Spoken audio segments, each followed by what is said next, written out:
नमस्कार सभी को। सक्सेस विद मैथ्स चैनल में आपका स्वागत है।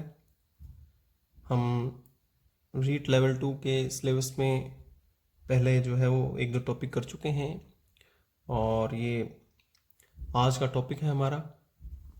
टॉपिक तो वैसे ये बहुत सारे एग्ज़ाम्स में इसको लगाया गया है, बहुपद पॉलिनोमियल। जैसे कि ये एलडीसी के एग्ज़ाम में भी इस टॉपिक में से प्रश्न पूछे जाते हैं, सिलेबस में ही आता है, वीडियो के एग्ज़ाम में भी है और रीट का तो है ही। ये रीट लेवल 2 मैथ साइंस का एग्ज़ाम में ही आता है और आरपीएससी फर्स्ट ग्रेड में भी इसका एक पोर्शन दिया गया है। फर्स्ट ग्रेड का जो फर्स्ट पेपर है उसमें भी ये टॉपिक जो है वो पूछा जाता है। बहुत ही आसान सा टॉपिक है, थोड़ा सा बेसिक्स इसमें क्लियर होने ज़्यादा ज़रूरी हैं। अगर बेसिक्स क्लियर नहीं होंगे तो फिर इसमें बेसिक में से भी अगर क्वेश्चन आ जाता है तो भी समस्या अगर हो सकती है, अगर अच्छे से नहीं पढ़ा गया हो तो इसको अपने बिल्कुल जीरो से और आगे तक इसको करने का प्रयास करेंगे। सबसे पहले तो अपने देखिए शुरू करते हैं नाम से ही। इसके बहुपद है, पॉलिनोमियल इसका नाम है बहुपद। सबसे पहले अपने बताएंगे कि बहुपद होता क्या है, बहुपद से अपने को क्या समझना है, बहुपद के घटक क्या क्या हैं, किन से मिलकर के ये बनता है। उसके बाद बहुपद बनने के बाद हम पढ़ेंगे कि बहुपद की घात क्या होती है और उसके बाद घात के आधार पर भी इसके प्रकार होते हैं। बहुपद कितने प्रकार के होते हैं, तो घात के आधार पर भी होता है, पदों के आधार पर भी होता है। बेसिक सी चीज़ें हैं ये। उसके बाद आता है जी बहुपद के शून्यांक क्या होते हैं। शून्यांक हैं, शून्यांकों और गुणांकों के संबंध है। जो शून्यांक भी यहाँ समझाया जाएगा और गुणांक क्या होते हैं वो भी बताया जाएगा। शून्यांक क्या होते हैं और गुणांक क्या होते हैं, शून्यांकों और गुणांकों में संबंध भी आएगा। इसके बाद आता है जी शेषफल प्रमेय। शेषफल प्रमेय विभाजन एल्गोरिदम के नाम से भी क्लासेस में 9th और 10th में पढ़ाई जाती है। बहुपदों के गुणनखंड, गुणनखंड कैसे किए जाते हैं बहुपदों के। सर्वसमीकाएं, कुछ सर्वसमीकाएं हैं जो याद होनी चाहिए, जो बहुपदों को सरल करने में या इनसे संबंधित सवालों को सरल करने में ये सहायता करती हैं। दो चरों वाले रैखिक समीकरण, दो चरों वाले रैखिक समीकरण 10वीं क्लास का ये टॉपिक है और बहुत ही अच्छा टॉपिक है। और बहुपदों के महत्तम समापवर्तों का लघुत्तम समापवर्त, ये टॉपिक शायद रीट में नहीं है, ये टॉपिक रीट में नहीं है, ये वीडीओ में अलग से ये टॉपिक दिया हुआ है। बाकी रीट में ऊपर वाले सारे टॉपिक जो हैं वो आ जाते हैं। तो ये टॉपिक्स जो है हम इस चैप्टर में इस क्लास में करेंगे। सारे तो एक साथ नहीं हो पाएंगे, शायद इसके 2 या 3 पार्ट बनेंगे, 2 या 3 वीडियोस जो हैं उसके बनेंगे, तब जाकर के टॉपिक पूरा होगा। टॉपिक आसान है लेकिन बेसिक समझना इसका जो है वो बहुत ही जरूरी है।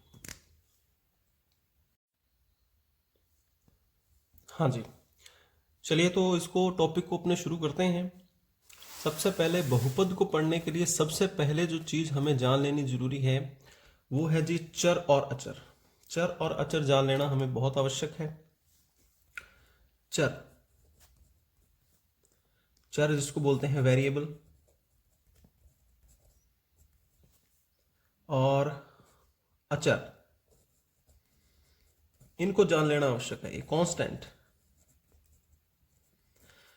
चर देखिए नाम से ही स्पष्ट है, चर यानी कि जिसकी वैल्यू फिक्स नहीं है, जिसकी वैल्यू ज्ञात नहीं है, उसको अपने चर कहते हैं। और ज़्यादातर इसको जो है वो इंग्लिश के जो अल्फ़ाबेट है उनसे लिखा जाता है। एक्स से लिख देते हैं, वाई से लिख देते हैं, जेड से लिख देते हैं, पी क्यू आर या फिर ए बी सी, इनसे लिखा जाता है चर को। अचर वो होते हैं जिनकी वैल्यू हमें पता होती है, जिनकी वैल्यू फिक्स होती है, ज्ञात होती है। जैसे कोई भी संख्या 2 है तो 2 की वैल्यू हमें पता है 2 है, ना 2 से ज़्यादा है ना 2 से कम है, ना ही इसकी वैल्यू कभी चेंज होगी, 2 की वैल्यू हमेशा 2 रहेगी। तो जिनकी वैल्यू फिक्स होती है उनको बोलते हैं अचर। उदाहरण इसके अपने अंदर 2 है या कोई माइनस की संख्या है या 0 है या कोई 70 है, ये 100 है, ये सारे के जा रहे हैं, ये जो है वो अचर संख्या है। और या फिर आपको वो प्रश्न में बताएगा, प्रश्न में अगर डिटेल में प्रश्न दिया है तो उसमें अगर वो बताता है कि इसको अचर मानना है तो वहां आप उसको अचर मान के चल सकते हैं। सामान्य प्रश्न जो है वो उनमें आपको अचर जो है वो अल्फाबेट से लिखे हुए मिलेंगे सामान्यतः, और अचर जो है वो संख्याएं होती हैं। तो चर और अचर को जान लिया हमने। चर यानी जिनकी वैल्यू फिक्स नहीं है और अचर यानी जिनकी वैल्यू फिक्स होती है, ज्ञात होती। चर और अचर हो गए। चर और अचर को मिला करके चर व अचर, इनसे मिलकर के जो चीज बनती है उसको हम कहते हैं बीजीय व्यंजक। बीजीय व्यंजक कहते हैं इसको, चर और अचर को मिलाकर के, यानी इन दोनों के कॉम्बिनेशन से जो बनता है उसको अपने बोलते हैं बीजीय व्यंजक।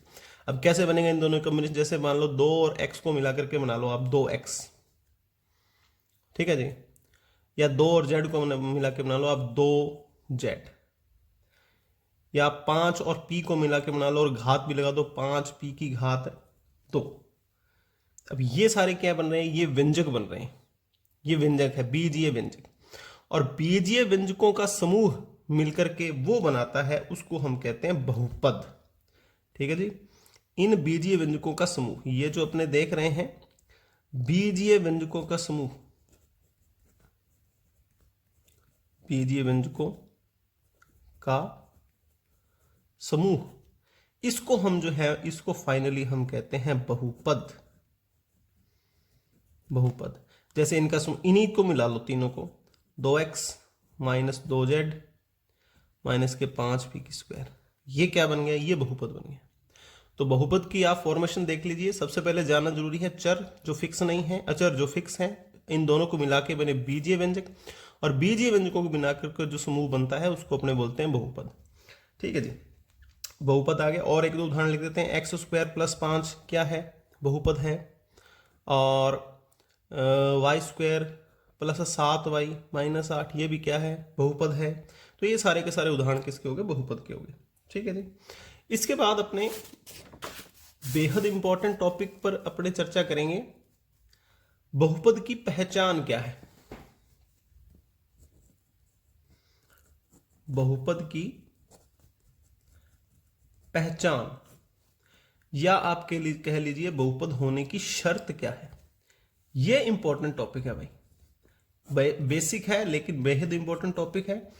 बहुपद की पहचान या शर्त आपको पता होनी चाहिए। अच्छा, इसमें प्रश्न जो है वो इसमें से काफी आते हैं।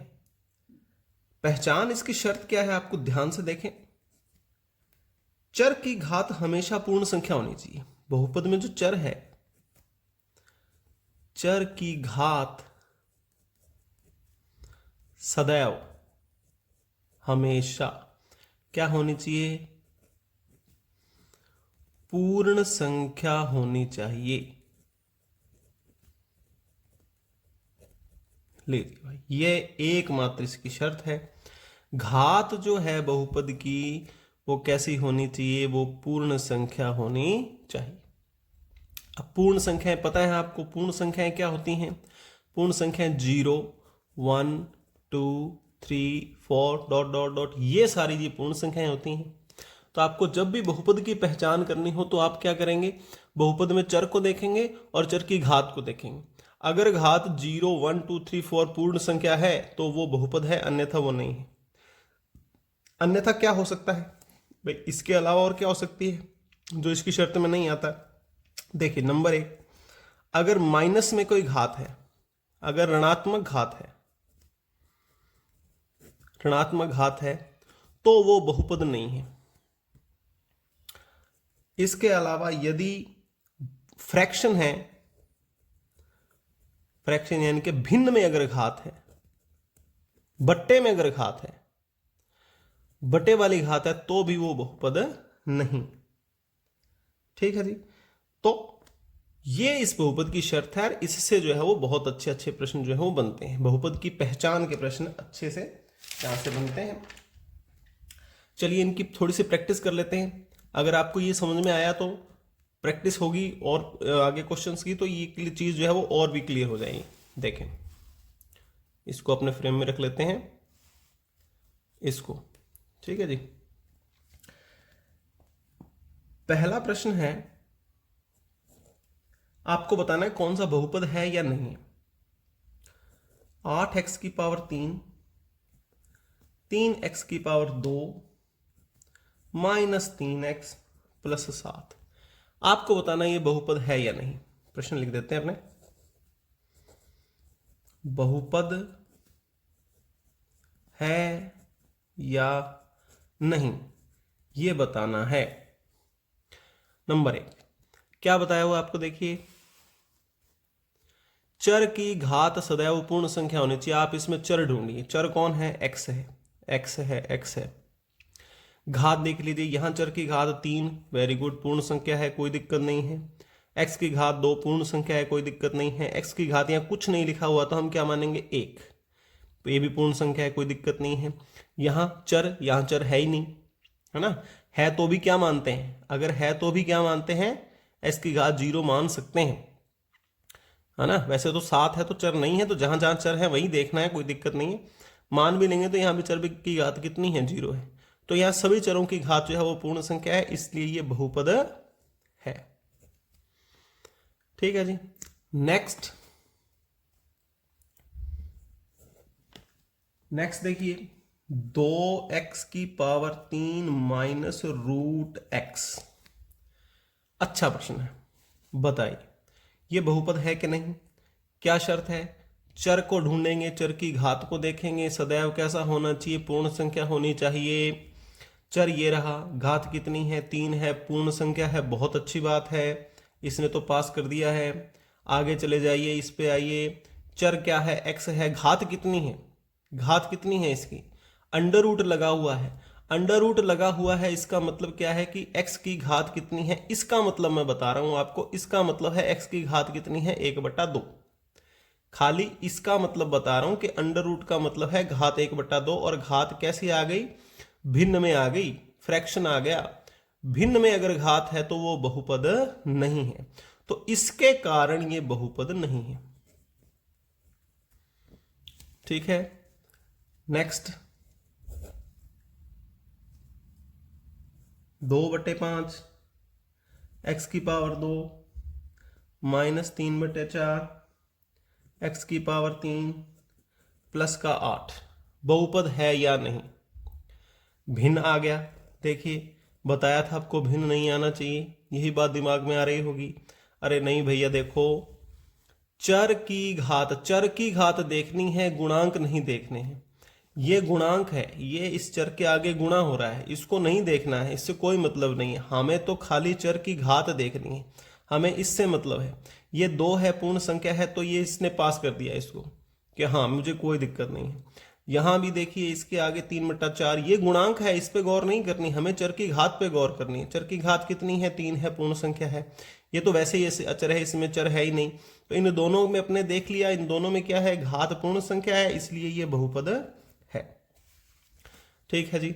चलिए आगे नेक्स्ट 4th क्वेश्चन देखिए, क्या आप बता सकते हैं 4y⁻3 प्लस 5/y, बताइए बहुपद है या नहीं। ढूंढिए, चर क्या है, y है, y की घात कितनी है, 3 है, यहाँ कोई दिक्कत नहीं हुई। यहाँ आ जाइए 5/y, y अकेला है, इसको कोई घात नहीं है, हम घात कितनी मानते हैं, हम इसकी घात मानते हैं 1। तो एक तो पूर्ण संख्या दिखाई दे रहा है, लेकिन बटे के अंदर नहीं देखना है, बटे में ये नहीं देखना है पूर्ण है कि नहीं है। जब ये ऊपर आएगा, अगर आप इसको इस फॉर्म में बदलेंगे, 5 नीचे y⁻1 है, ऊपर जाएगा तो y⁻ क्या हो जाएगा, -1। अब गौर करनी है, अब देखना है कि इसकी घात कितनी है, तो घात कितनी हो गई है, -1, और -1 हो गया तो हमने क्या पढ़ा, देखिए ऋणात्मक घात नहीं होनी चाहिए, भी ऋणात्मक है तो ये बहुपद नहीं। ठीक है, 1 नंबर का प्रश्न जो है वो आपका यहीं से पक्का हो जाएगा। अगर यहां से प्रश्न अगर पूछता है, यहां से प्रश्न आता है, तो कोई दिक्कत नहीं होगी, बेहद आसान और सरल ये टॉपिक है। खाली अपने को 2 ही शर्तें ध्यान रखनी है, ऋणात्मक नहीं होनी चाहिए और बटे में नहीं होनी चाहिए। ठीक है, और इस तरीके के प्रश्न अगर करेंगे, जैसे ये प्रश्न है, तो इसमें यह भी क्लियर हो जाएगा कि आपको बटे में घात चेक नहीं करनी है, बटे से ऊपर लाके फिर चेक करनी है। ठीक है जी, आगे देखेंगे 2। हाँ जी, सिर्फ 2। ये क्या है, कितनी बताइए, बहुपद है कि नहीं। तो इसमें तो चर तो है ही नहीं, चर ढूंढेंगे, चर की घात देखेंगे, चर नहीं है, तो चर नहीं है तो हम इसके साथ कोई भी चर बना सकते हैं। अब ये क्यों बना, देखिए कि हमने दिया था क्या, सिर्फ 2। ठीक है, 2 को हम 1 से गुणा करेंगे तो कोई फर्क नहीं पड़ेगा, और 1 जो है किसी भी चर की अचर की घात अगर 0 लगा दिए तो वो 1 ही हो जाता है। तो आप इसको x की पावर 0 लगा दो, इसका मान भी कितना है, 1 है। आप इसको y की पावर 0 लगा दो तो भी कितना है, 1 है। किसी भी चर की लगा लो, लेकिन घात कितनी लगानी पड़ेगी, 0 लगानी पड़ेगी आपको। तो 0 क्या है, 0 पूर्ण संख्या है ना, पूर्ण संख्या है, तो ये क्या है, ये बहुपद है। अब इसका एक स्पेशल नाम है, जो आपको 2 दिया है ना, इसका स्पेशल नाम है 2। तो इस ये अपने एग्जाम्पल ले लिया, कोई भी अचर संख्या दी गई हो तो इसको हम कहते हैं अचर बहुपद, अचर बहुपद कहते हैं। इसको आगे और विस्तार से बताया जाएगा। यहाँ तो सिर्फ ये एक प्रश्न के लिहाज से हमने इसको सॉल्व कर लिया है। ये अचर बहुपद होता है, कोई भी संख्या आएगी तो वो बहुपद होता है। माइनस की है तो माइनस का भी बहुपद होगा। माइनस का आ गया 18, पूछ लिया कि बहुपद है कि नहीं, बताओ भाई बहुपद है कि नहीं। तो -18 को क्या लिख सकते हैं, -18। आप y की घात 0 लिख सकते हो, तो चर की घात कितनी हुई, 0। पूर्ण संख्या है तो ये बहुपद है। कहने का मतलब है कोई भी संख्या आ जाए तो आपको उसको बहुपद मानना है। वो कौन सा बहुपद है, वो अचर बहुपद है। चलिए जी आगे आइए, नंबर 6, 5x की घात 3 प्लस 4x की घात 3/2। हाँ जी, बहुपद है कि नहीं, वेरी सिंपल है। यहाँ चर की घात 3 है, ये तो पूर्ण है, यहाँ तो कोई दिक्कत नहीं है। लेकिन यहाँ गए तो दिक्कत शुरू हो गई। चर है, चर की घात 3/2, 3/2 यानी फ्रैक्शन है, भिन्न है, तो इसके कारण ये बहुपद नहीं है, ये बहुपद नहीं है। नेक्स्ट 7 नंबर प्रश्न, 7 माइनस √2x। देखिए जी, √2 है ना, 7, यहाँ तो कोई दिक्कत नहीं है, चर है ही नहीं, यहाँ चर है, यहाँ चेक करेंगे अपने। लेकिन ये रूट आ गया, रूट का मतलब क्या होता है, घात 1/2। तो 1/2 के कारण ये बहुपद नहीं होना चाहिए। लेकिन हमें इस पर चेक नहीं करना है, हमें किसको चेक करना है, चर को चेक करना है। संख्या भले ही कुछ भी हो, ये तो गुणांक है, चर के आगे जो संख्या गुणा हो रही है वो तो गुणांक होती है। तो गुणांक से हमें मतलब नहीं, हमें मतलब है चर से। चर की घात देखो ना कितनी है, चर की घात कितनी है, 1 है। तो 1 होने के कारण एक पूर्ण संख्या है, इसके कारण ये बहुपद है। ठीक है, √2 के फेरे में मत आ जाना। 8वां प्रश्न, 3 plus 4/x plus x plus 5 बहुपद है कि नहीं बताइए। हाँ जी, बहुपद है कि नहीं। यहाँ तो चर है नहीं, यहाँ चर है लेकिन नीचे है, नीचे इसकी घात कितनी है, 1 है। ऊपर आएगा तो कितनी हो जाएगी, -1 हो जाएगी। और -1 होने के कारण चर की घात जो है वो क्या होगी, ऋणात्मक, ऋणात्मक हो गई। तो ये बहुपद की श्रेणी में नहीं आता है। ठीक है जी। और 9वां प्रश्न देखिएगा, 5 √z √3y। चलिए बताइए जी बहुपद है कि नहीं। ये बहुपद नहीं है, किसके कारण, y तो सही है, y में कोई दिक्कत नहीं है, y की घात 1 है, पूर्ण संख्या है। √3 से हमें कोई मतलब ही नहीं है, ये तो गुणांक है। यहाँ देखिए चर, चर की घात कितनी है, रूट में, रूट है यानी घात 1/2 होगी। इसकी चर की z की घात कितनी मानेंगे, 1/2 मानेंगे। तो इसके कारण जो है ये बहुपद नहीं है। तो घात 1 तो चर की माइनस में नहीं होनी चाहिए और 1 बटे में नहीं होनी चाहिए। अगर बटे में या माइनस में होती है तो वो फिर बहुपद नहीं। ठीक है जी, एक और प्रश्न देख लेते हैं।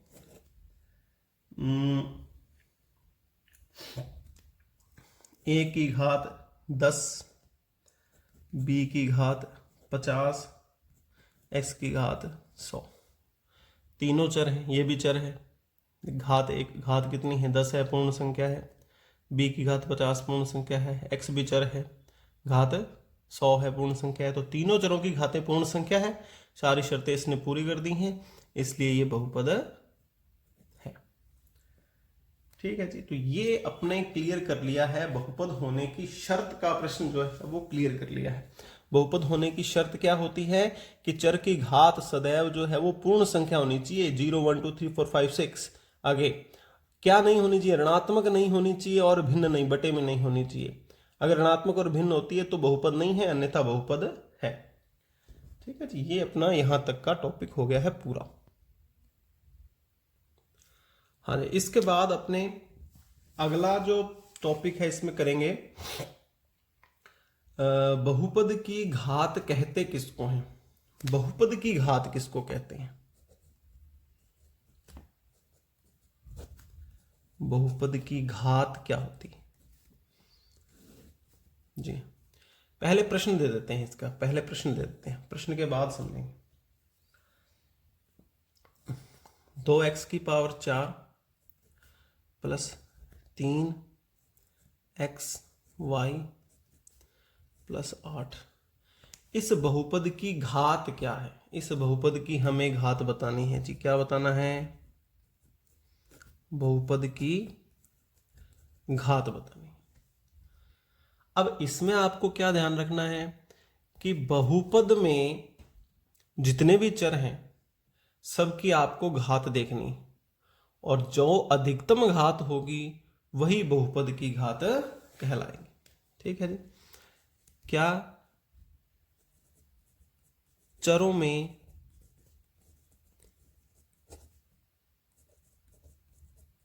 अधिकतम घात ही बहुपद की घात मानी जाती है? ही बहुपद की घात होगी, ये ध्यान रखिएगा। चरों में अधिकतम घात का जो अधिकतम घात है वही पूरे बहुपद की घात मानी जाती है। देखिए यहाँ चर क्या है? x है, x की घात कितनी है? 4 है। यहाँ चर क्या है? x है, यहाँ घात कितनी मानेंगे? 1 मानेंगे। यहाँ y है, y की घात कितनी मानेंगे? 1 मानेंगे। कुल मिलाकर कितनी होगी? 2 घात होगी। तो इस पद में घात कितनी है? 4, और इस पद में घात कितनी है? 2, और इस पद में चर की घात कितनी मानी जाएगी? 0 मानी जाती है। अब देखिए इसमें सबसे ज्यादा घात कहां पर है? ये रही सबसे ज्यादा घात, अधिकतम घात। अधिकतम घात कितनी है? 4। तो इस बहुपद की घात 4 मानी जाएगी। चरों में अधिकतम घात जो होती है वही उस बहुपद की घात मानी जाती है। ठीक है जी। डिग्री ऑफ पॉलिनोमियल, बहुपद की घात। और एग्जांपल ले लेते हैं। 6y प्लस का 8, बताइए बहुपद की घात कितनी है? बहुपद की घात कितनी है? यहाँ कितनी है घात इसकी? 1। यहाँ तो बहुपद है ही नहीं, बहुपद की घात कितनी? 1। तो यही अधिकतम है, तो यही बहुपद की घात मानी जाएगी। आगे देखिए, -6 p की घात 3 प्लस 5 p की घात 3 q की घात 1, तो 2 लिख देते हैं, 2 प्लस का 8। बताइए बहुपद की घात कितनी है? तो यहाँ पे चर की घात कितनी है? 3 है। यहाँ चर की घात कितनी है? 3 है, और ये 2 है। 3 और 2 मिल गई तो 5 होगी। तो यहाँ घात 3 है, यहाँ चरों पे घात 5 है, यहाँ चर है ही नहीं। तो अधिकतम घात कितनी हुई? अधिकतम घात हुई जी 5। ठीक है ना, 5 हुई। तो बहुपद की घात जो है वो कितनी आ जाएगी? बहुपद की घात आएगी 5। ठीक है, तो इसे कहते हैं बहुपद की घात। बहुपद में चर को देखना है, चर में जो अधिकतम घात होगी वही उस बहुपद की घात मानी जाएगी। ठीक है जी। अब देख लेते हैं बहुपद के प्रकार जो है वो घात के आधार पर प्रकार भी होते हैं। प्रकार हम 2 प्रकार के पढ़ेंगे यहाँ पर। कितने प्रकार के प्रकार पढ़ेंगे? 2 प्रकार के प्रकार यहाँ पर पढ़े जाएंगे। एक तो होगा पदों के आधार पर और एक होगा घात के आधार पर। तो अपने पहले कौन सा करें? पदों का देख लेते हैं पहले। ठीक है ना, घात समझ में आएगी, या फिर घात की हुई है तो अपने घात का ही देख लेते हैं, ताजा ताजा याद भी रह जाएगा अपने को। ठीक है जी।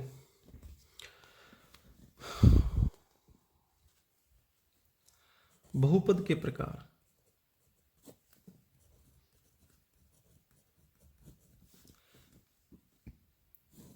घात के आधार पर, घात के आधार पर। तो यदि बहुपद की घात हुई 1,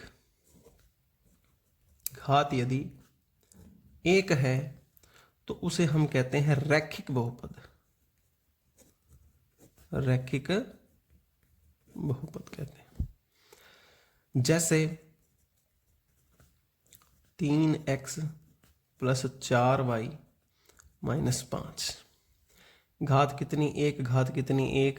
अधिकतम घात कितनी हुई? एक। तो इसकी घात कितनी है? एक। तो इसको क्या कहा जाएगा? रैखिक बहुपद कहा जाएगा। नंबर 2, अगर बहुपद की घात कितनी हो? 2 हो, तो उसका नाम लिया जाता है जी द्विघात बहुपद। द्विघात बहुपद उसको कहा जाता है। जैसे 5z² प्लस 3z माइनस 8। बहुपद की अधिकतम घात कहाँ है? यहाँ है। कितनी है? 2 है। तो इसकी अधिकतम घात कितनी हुई? 2 हुई। तो ये द्विघाती बहुपद है। ये द्विघाती बहुपद है। इसकी घात कितनी है? यहाँ पर 2 है। इसके कारण ये क्या है? ये द्विघात का बहुपद है। नंबर 3, घात यदि हो जाती है 3 तो उसको अपने कहते हैं त्रिघात का बहुपद। त्रिघात बहुपद कहा जाता है उसको। जैसे 5y की घात 3 प्लस 4y माइनस 8y², ये है। तो इसमें आप देख लीजिए अधिकतम घात कितनी है? बहुपद की घात कितनी हुई? चर की अधिकतम घात 3 है, तो पूरे बहुपद की घात कितनी हुई? 3। तो ये 3 घात का बहुपद है ना। यहाँ बहुपद की घात कितनी हो चुकी है? 3। तो ये 3 घात का बहुपद है, इसलिए ये हो गया जी त्रिघात बहुपद। ये हमने प्रकार किसके देख लिए? बहुपदों के प्रकार देख लिए। किसके आधार पर देख लिए? ये हमने देख लिया जी घात के आधार पर प्रकार इसके कितने हैं। अभी हम इसके पैरेलल ही पढ़ लेते हैं कि पदों के आधार पे कितने प्रकार के बहुपद होते हैं। पदों के आधार पे, ठीक है जी, पदों के आधार पे। तो पदों के आधार पर, पदों के आधार पर बहुपदों के प्रकार पढ़ रहे हैं। घातों के आधार पर देख लिए हैं, पदों के आधार पर देखिए। पदों के आधार पर बहुत ही आसान है। पहला है एक पदी। एक पदी बहुपद। एक पदी बहुपद में क्या है? इसमें एक ही पद होता है। जैसे 2x है, या फिर 5y है, या फिर माइनस का 6x² है, और 7x³ है। तो एक ही पद है ये, ठीक है जी। सेकंड जो है द्विपद। द्विपद बहुपद, दो पदों का बहुपद जो है, दो पदों का बहुपद है। जैसे 2x प्लस 5y। कितने पद हैं जी? 1 और 2। 6x minus 8y। कितने पद हैं जी? 2 पद हैं। 8z minus 9। कितने पद हैं जी? 2 पद हैं। तो ये द्विपद बहुपद हो गया। द्विपद, ठीक है जी, द्विघात नहीं, द्विपद है। ये पदों के आधार पे। त्रिपद बहुपद। त्रिपद बहुपद, बस ये यूं चलता जाएगा। एक पद, द्विपद, त्रिपद, 4 पद। इसमें कितने पद होंगे? इसमें 3 पद होंगे।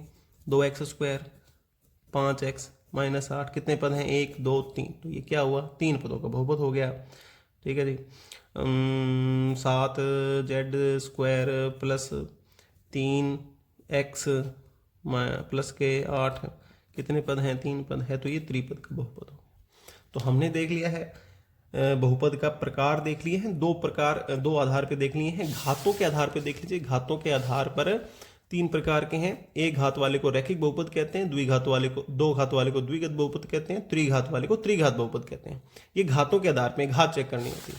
और यहाँ अपने को क्या चेक करना है? यहाँ अपने को चेक करना है पद। पद कितने हैं? तो पदों के आधार पर एक पदी, द्विपदी, त्रिपदी होता है। चलिए जी, ये टॉपिक भी अपना हो गया कंप्लीट।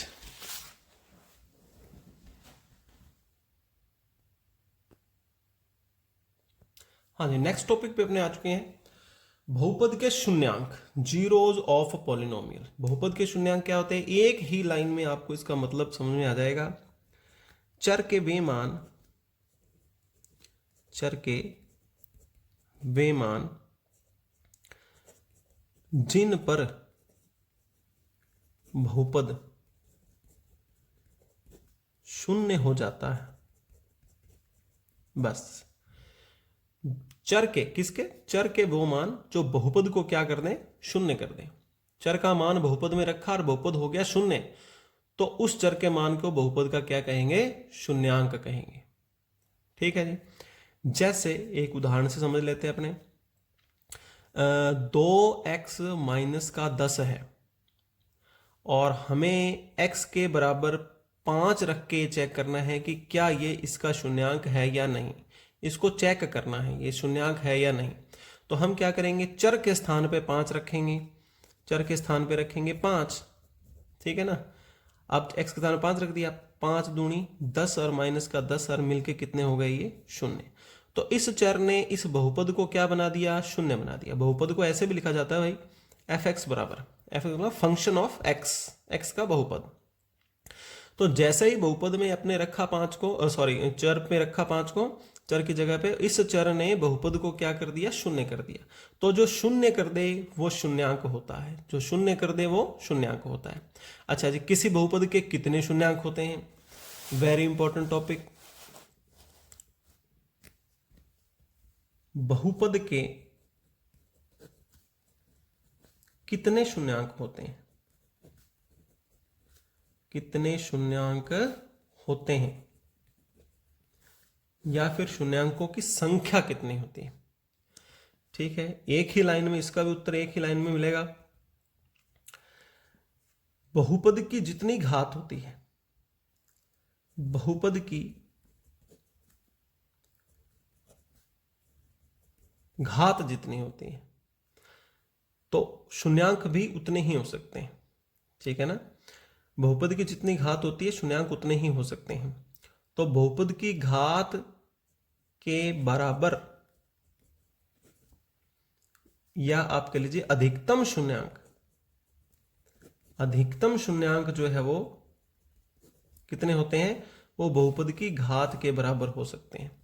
बहुपद की घात के बराबर अधिकतम शून्यांक हो सकते हैं। जैसे कोई बहुपद है, 3 घात का बहुपद है, ये त्रिघाती मैंने बहुपद ले लिया है। त्रिघाती बहुपद, क्योंकि घात कितनी है? 3 है, तो त्रिघाती बहुपद है। तो इसके अधिकतम शून्यांक कितने हो सकते हैं? ज्यादा से ज्यादा शून्यांक, अधिकतम शून्यांक की संख्या जो है वो कितनी हो सकती है? 3 हो सकती है। 3 हो सकती है। अधिकतम शून्यांकों की संख्या कितनी हो सकती है? इसकी 3 हो सकती है। यानी x के 3 मान ऐसे हो सकते हैं जो इस बहुपद को शून्य करने की क्षमता रखते हैं। ठीक है। कोई हमने ले लिया बहुपद 2 घात का ले लिया, 5x की पावर 2 माइनस 3x प्लस का 8। ठीक है जी। इसके कितने शून्य हो सकते हैं? कितने शून्यांक हो सकते हैं? कितनी घात का बहुपद है? 2। तो अधिकतम, अधिकतम कितने शून्यांक हो सकते हैं? 2 शून्यांक, 2 शून्यांक हो सकते हैं। यह है जी इसका शून्यांक। तो बहुपद के शून्यांक होते क्या हैं? जो शून्य कर दे वो शून्यांक है। कितने होते हैं? किसी बहुपद के कितने शून्यांक होते हैं? जितनी बहुपद की घात होती है उतने शून्यांक उसके हो सकते हैं। 2 घात का बहुपद है तो 2 शून्यांक हो सकते हैं। 3 घात का बहुपद है तो 3 शून्यांक हो सकते हैं। 4 घात का बहुपद है तो 4 शून्यांक हो सकते हैं। तो ये बहुपद के शून्यांक भी हमने देख लिए। अगला इंपॉर्टेंट टॉपिक जो है वो थोड़ा सा जो स्पेशल चीजें हैं अपने पास में, जीरो और अचर, उनके बारे में अपन थोड़ा और देख लेते हैं। शून्य बहुपद, या फिर सबसे पहले शुरू करते हैं अचर बहुपद से। अचर बहुपद, इनको अलग ही बता रहे हैं क्योंकि ये अलग ही हैं सबसे। अचर बहुपद, अचर बहुपद क्या होता है? पीछे हमने जब आपको बहुपद बता रहे थे तो आपने देख लिया था अचर बहुपद क्या होता है। कोई भी संख्या जो है, कोई भी संख्या जो है वो अचर बहुपद का काम करती है। ठीक है, कोई भी संख्या, कोई भी संख्या जो है वो बहुपद का काम करती है। जैसे 5 है, -5 है, 6 है, 8 है, 12 है, 120 है, ये सारे के सारे क्या हैं? ये अचर बहुपद कहते हैं। अब इसमें 2 बातें आपको याद रखनी। एक तो अचर बहुपद की घात कितनी होती है, अचर बहुपद की घात कितनी होती है, ये आपको ध्यान रखनी है। अचर बहुपद की घात कितनी होती है भाई? अचर बहुपद की घात 0 होती है। अचर बहुपद की घात 0 होती है, याद रख लेना है इसको। कैसे होती है 0? एग्जाम्पल, 5 अचर बहुपद है, कोई चर नहीं है पास साथ में, इसके गुणा किससे कर सकते हैं, इसको 1 से गुणा कर सकते हैं। और 1 कैसे बना सकते हैं, 1 को आप किसी भी चर की घात 0 रख दो वो 1 बन जाएगा। अभी ये क्या है, ये 1 है भाई। और किससे बना सकते हो 1, y की 0 कर दो, ये भी क्या है, 1 है भाई। तो आप किसी भी चर की घात 0 करके 1 बना सकते हैं, और 1 जो है वो यहां काम कर रहा है। ठीक है जी। तो कितनी घात है देखो, 0। यहाँ कितनी है, 0। कोई और चर रखोगे तो भी कितनी होगी, 0। इसलिए अचर बहुपद की घात कितनी मानी जाती है, 0 मानी जाती है। ठीक है जी। अब अचर बहुपद के शून्यांक कितने होते हैं, अचर बहुपद के शून्यांक कितने होते हैं, शून्यांक कितने होते हैं, अचर बहुपद के कितने शून्यांक होते हैं। कोई शून्यांक नहीं होता, कोई शून्यांक नहीं होता, याद रख लीजिए ये बात। अचर बहुपद का कोई शून्यांक नहीं होता है। क्यों नहीं होता है, कारण क्या है, यही ले लीजिए उदाहरण, ये ले लीजिए अपने 5। अच्छा, शून्यांक क्या होते हैं भाई, जो शून्य बता दें, जो इसको शून्य बना दें, इसको शून्य बना दें वो शून्यांक है। अच्छा, आपने इसको लिख लिया जैसे x की फॉर्म में लिख दिया, बनाओ शून्य, x का मान रखो कोई जो इसको शून्य कर दे। क्या रखोगे, 1 रखो, 0 रखो, 100 रखो, लाख रखो, करोड़ रखो, माइनस का रखो, कुछ भी रखोगे, घात तो ऊपर 0 है ना, घात 0 आती वो उसको क्या कर देगा, 1। 1 करते ही इसका मान अगर 1 हो जाएगा, इसका मान यदि 1 हो जाएगा तो 1 को 5 से गुणा करोगे तो क्या आया, 5 आया ना, वही वापिस आ गया, वो तो शून्य कहाँ हुआ भाई। चर का वो मान रखो जो इसको शून्य कर दे। चर का मान आप कुछ भी रखो, घात 0 है तो क्या बन जाएगा, 1। 1 आएगा तो वापिस वही संख्या आ गई। शून्य कहाँ हुआ, किसने शून्य किया, किसी ने शून्य नहीं किया, कोई शून्य नहीं कर सकता इसको, इसलिए इसका शून्यांक कोई भी नहीं होता। ये चीज आपको ध्यान रखनी है। अचर बहुपद की घात जो है वो हमेशा शून्य होती है, और कितने शून्यांक होते हैं तो कोई शून्यांक नहीं होता है। रट्टा मारना है रट्टा मार लो, समझना है तो ये समझा दिया है, आप समझ भी सकते हो। ठीक है जी। इसके बाद नेक्स्ट अचर बहुपद हो गया। अचर बहुपद का एक और साथी है, अचर बहुपद का एक और साथी है शून्य बहुपद।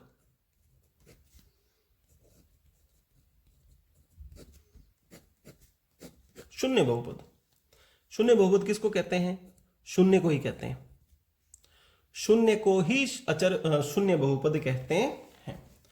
अच्छा, वही 2 प्रश्न है जो वहां थे, इसकी घात और शून्यकों की संख्या। पहली है शून्य बहुपद की घात, शून्य बहुपद की घात कितनी होती है भाई बताओ। शून्य बहुपद की घात, शून्य बहुपद की घात बतानी है, कितनी घात होती है, परिभाषित नहीं है, परिभाषित नहीं है या अपरिभाषित है। क्यों, क्यों है अपरिभाषित, देखिए शून्य है, शून्य को क्या मान सकते हैं, 1 से गुणा किया हुआ मान सकते हैं आप, 2 से किया हुआ मान लो, 3 से किया हुआ मान लो। 1 में ये फायदा ये है कि हम किसी भी चर की घात के रूप में 1 को लिख सकते हैं। आपने लिखा 0 को 0 इंटू 1, और 1 को लिखा आपने चर की घात 0। ठीक है जी। कितनी घात हुई, बहुपद की घात कितनी हुई, 0 लग रही है यहां पे कि बहुपद की घात 0 है, चलो कोई बात नहीं। अब बहुपद की घात कितनी है, 1 है, लेकिन मान तो वही आ रहा है ना, 0 से गुणा किया क्या आया, 0। 0 को तो ऐसे भी लिख सकते हैं। अब घात कितनी हो गई, 2। और चलिए आगे, 0 को तो ऐसे भी लिख सकते हैं। अब घात कितनी हो गई, 5। तो बताइए बहुपद की घात कौन सी है, 0 है कि 1 है कि 2 है कि 5 है। ये अभी भी सिलसिला रुकेगा नहीं, इसलिए कहते हैं कि इसकी घात परिभाषित नहीं, 0 की घात परिभाषित नहीं होती है। दूसरा प्रश्न कितने शून्यक हैं? शून्य बहुपद के शून्यकों की संख्या। कितने शून्यक होते हैं शून्य बहुपद के? कोई भी वास्तविक संख्या इसका शून्यक हो सकती है। कोई भी वास्तविक संख्या इसका शून्यक हो सकती है। ठीक है, कैसे? मान लीजिए जीरो को इस फॉर्म में लिखा है आपने। जीरो को रखिए, कुछ भी रखिए यहाँ भाई। शून्य क्या है? जो इसको शून्य बना दे। कुछ भी रखिए, जीरो से गुणा होगा तो वो शून्य बन ही जाएगा। तो कोई भी वास्तविक संख्या रखोगे तो वो शून्य हो जाएगी। तो शून्यकों की संख्या क्या है? कोई भी वास्तविक संख्या इसकी शून्य हो सकती है। संख्या की बात अभी नहीं आई, देखो ये अलग चीज है। इसका जवाब भी आएगा। शून्यक कौन हो सकता है? कोई भी वास्तविक संख्या हो सकती है। शून्यक कितने हैं? कितने शून्यक? कितने शून्यक? कितने शून्यक? अनंत। अनंत शून्यक इसके हो सकते हैं, है ना। अपरिभाषित, कोई संख्या ही नहीं है। अपरिभाषित शून्य किसके हो सकते हैं? तो ये शून्य के बहुपद है। ठीक है जी। शून्य बहुपद और अचर बहुपद। अचर बहुपद में ध्यान दें, अचर बहुपद की घात कितनी होती है? शून्य होती है। और शून्यांक कितने होते हैं? इसका कोई शून्यक नहीं होता है। शून्य बहुपद पे आ जाएंगे तो क्या देखेंगे कि शून्य बहुपद की घात तो परिभाषित ही नहीं होती। और शून्यकों की संख्या कितनी है? शून्यक अनंत शून्यक हो सकते हैं। और कोई भी वास्तविक संख्या इसका शून्यक हो सकती है। ठीक है जी। तो ये अपना यहाँ तक का आज एक पार्ट वीडियो का पूरा हो चुका है। अब नेक्स्ट पार्ट जो है उसके अंदर अपने बचे हुए टॉपिक जो है वो करवाए जाएंगे। जैसा कि शेषफल प्रमेय है, और क्या रह गया?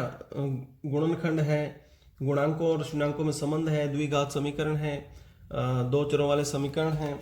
ठीक है, तो ये सब अपना रह गया है। देखिए यहाँ पे देखते हैं अपने। देखिए तो अभी बहुपद क्या है वो कर चुके हैं। बहुपद क्या है हो गया, बहुपद की घात क्या है हो गया, घात के आधार पे प्रकार क्या है हो गया, पदों के आधार पे प्रकार क्या है हो गया, और बहुपद के शून्यांक हो चुके हैं। अगले टॉपिक में अपने यहाँ से शुरू करेंगे। शून्यकों गुणांकों में संबंध क्या है, और इससे आगे की ओर फिर अपने चलेंगे। ठीक है, थैंक यू। चैनल नया है, सब्सक्राइब कर दें, वीडियो को देखें। आज जो है वो वीडियो का बैकग्राउंड ब्लैक रखने का प्रयास किया गया है। बच्चे जो है वो कई रात को पढ़ाई जब करते हैं तो रात को फ़ोन अगर देखते हैं तो अगर वाइट बैकग्राउंड रखते हैं तो ब्राइटनेस बहुत ज़्यादा हो जाती है, देखने में दिक्कत आती है। तो ब्लैक का प्रयास किया गया है। आप कमेंट करके बताइएगा कि ब्लैक बैकग्राउंड जो है वो ज़्यादा बढ़िया लग रहा है या फिर वाइट ही सही है। तो फिर कुछ परिवर्तन करने का प्रयास करेंगे। थैंक यू, धन्यवाद।